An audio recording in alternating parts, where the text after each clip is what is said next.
ગુજરાતના ગૌરવ ગણાવતા એશિયાઈ સિંહોની વસ્તીનો અંદાજ 2025 માટે મૂકવામાં આવી રહ્યો છે અને તેની ગણતરી હવે અંતિમ તબક્કામાં છે. આવતીકાલે બપોરે સિંહ ગણતરી પૂર્ણ થયા બાદ મુખ્યમંત્રી ભૂપેન્દ્ર પટેલ આ નવા આંકડાની જાહેરાત વિધિવત કરશે.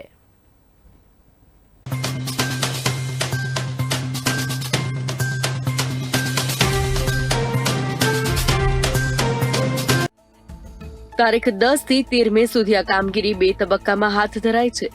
રાજ્યના 11 જિલ્લાઓ જૂનાગઢ, ગીર સોમનાથ, અમરેલી, ભાવનગર, દેવભૂમિ દ્વારકા, જામનગર, પોરબંદર, બોટાદ, મોરબી, રાજકોટ અને સુરેન્દ્રનગરના કુલ 58 તાલુકાઓમાં 35,000 ચોરસ કિલોમીટર વિસ્તાર આવરી લેવામાં આવ્યો છે. આ સમગ્ર પ્રક્રિયામાં કુલ 3,254 કર્મચારીઓની ટીમ જોડાઈ છે. એમાં આજથી 13 તારીખ સુધી 10 તારીખથી 13 તારીખ સુધી આપણે સિંહની જે ગણતરી કરવા માટે અંદાજિત ગણતરી કરીએ છીએ એની શુભ શરૂઆત પ્રાથમિક ગણતરી આજે બપોરના 2 વાગ્યાથી આવતીકાલે બપોરના 2 વાગ્યા સુધી પ્રાથમિક ગણતરી બધી જગ્યાએ પૂર્ણ થઈ જશે અને જે 13 તારીખ બપોરના 2 વાગ્યા સુધીમાં આખરી ગણતરી છે એ પૂર્ણ થઈ જશે.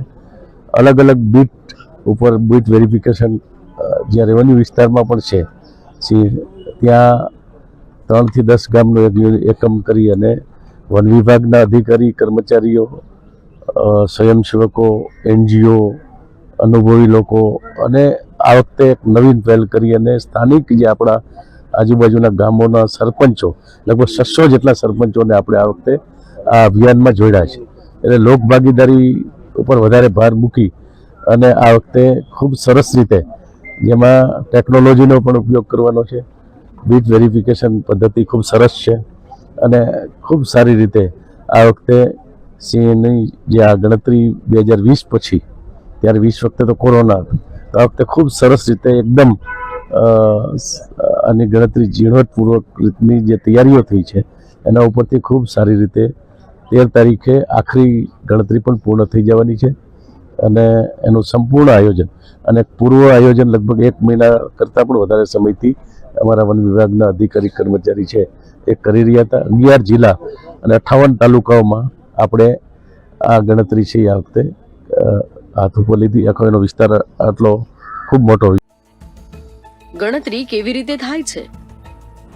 સિંહોની વસ્તી માટે ડાયરેક્ટ બીટ વેરિફિકેશન પદ્ધતિ અપનાવવામાં આવી છે, જેમાં ફિલ્ડ સ્ટાફ પોતપોતાના વિસ્તારમાં રાઉન્ડમાં સિંહોની હાજરીના દ્રશ્યો, પગલા, અવાજ કે અન્ય નિશાનના આધારે નોંધણી કરે છે. ત્યારબાદ આ માહિતીનું ડેટા એનાલિસિસ થાય છે અને ચોક્કસ વસ્તીનો અંદાજ કઢાય છે. ગુજરાતમાં સિંહોની સંખ્યા વર્ષોથી સતત વધી રહી છે. સરકાર દ્વારા ઇકો ડેવલપમેન્ટ કમિટીઓ, વન્ય પ્રાણી મિત્રો, શૈક્ષણિક કાર્યક્રમો અને સ્થાનિક સમુદાયના સહયોગથી સંરક્ષણના વિવિધ પ્રયાસો કરાયા છે. તાજેતરના વર્ષોમાં વન વિભાગ દ્વારા ટેકનોલોજીના ઉપયોગથી મોનિટરિંગ પણ વધારે મજબૂત બનાવાયું છે. પ્રથમ વખત વર્ષ 1936માં સિંહ ગણતરી થઈ હતી. ત્યારબાદ દરેક ગણતરીમાં વૃદ્ધિનો દર જોવા મળ્યો છે. વર્ષ 1995માં 304 સિંહની સંખ્યા નોંધાઈ હતી. વર્ષ 2001માં સિંહની સંખ્યા વધીને 327 થઈ. વર્ષ 2005માં ફરી સિંહોની સંખ્યામાં વૃદ્ધિ થઈ અને તેમની સંખ્યા 359 નોંધાઈ. વર્ષ 2010માં 411 થઈ તો વર્ષ 2015માં 523 સિંહ નોંધાયા. ત્યારે વર્ષ 2020માં સિંહની સંખ્યા 674 જોવા મળી. બીજો તબક્કો આવતીકાલે બપોરે 2 વાગે પૂરો થશે. ત્યારબાદ શાસન ખાતે હાઈ મોનિટરિંગ યુનિટમાં ડેટાનું વિશ્લેષણ થશે. અંતિમ આંકડા મુખ્યમંત્રી ભૂપેન્દ્ર પટેલ જાહેર કરશે.